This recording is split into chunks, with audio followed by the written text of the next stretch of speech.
There have been a ton of $400 Android phones that promise to be just as good as high-priced flagships, but so many of them have missed the mark. But this new attempt from OnePlus might be the one that actually gives Samsung, LG, and HTC a run for their money. This is the OnePlus 3.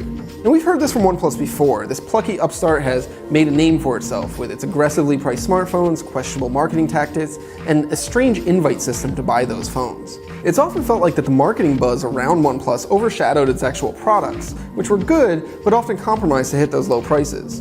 But the OnePlus 3 feels like a phone from a company that's learned a thing or two over the past couple of years.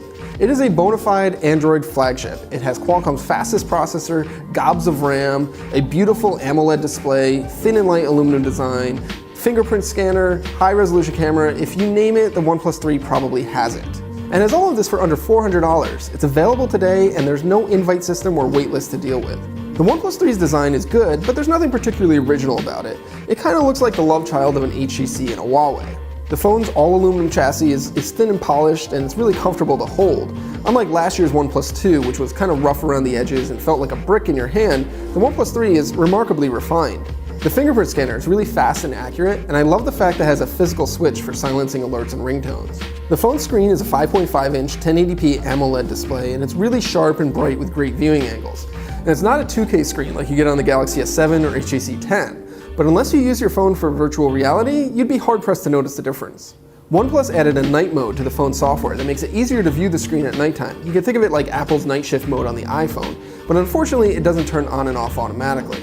But there are lots of other really clever ideas throughout the software, many of them borrowed from other devices. You can double tap the home button or the power button to launch the camera, or you can wave your hand over the display to see notifications and the clock. You can double tap the screen to wake it up, or set it so that the screen just comes on automatically when you pull the phone out of your pocket. Now, companies like Motorola have had these features for years, but they're all really great additions and make the overall experience on a OnePlus 3 that much better. Now, overall, the OnePlus 3's Android Marshmallow software is really close to Google's Nexus software. There isn't really any bloatware or extra apps, aside from some basic gallery, music, and file management apps. Now, every high-end Android phone this year has had Qualcomm's Snapdragon 820 processor, and of course the OnePlus 3 is no exception. But the OnePlus 3 pairs it with 6 GB of RAM. That's more than you'll get from LG, Samsung, or HTC. And it just flies through anything I throw at it, whether it's games or messaging or multitasking. It's also really efficient. It has a 3000 mAh battery that's strong enough to get through a full day of heavy use. And it comes with a quick charger in the box that lets you get up to 60% battery in just 30 minutes of charging.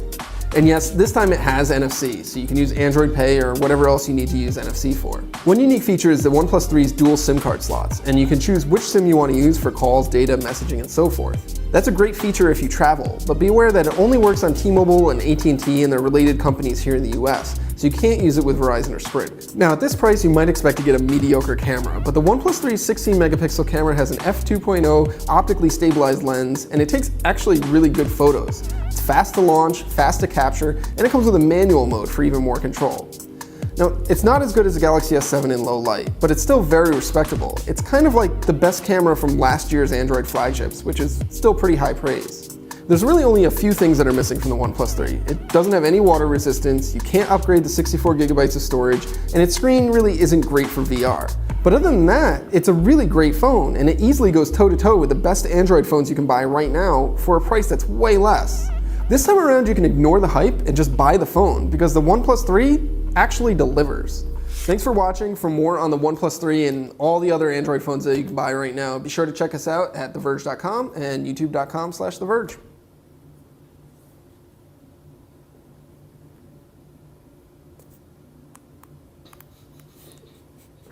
Are you just rolling, hoping to get a blooper?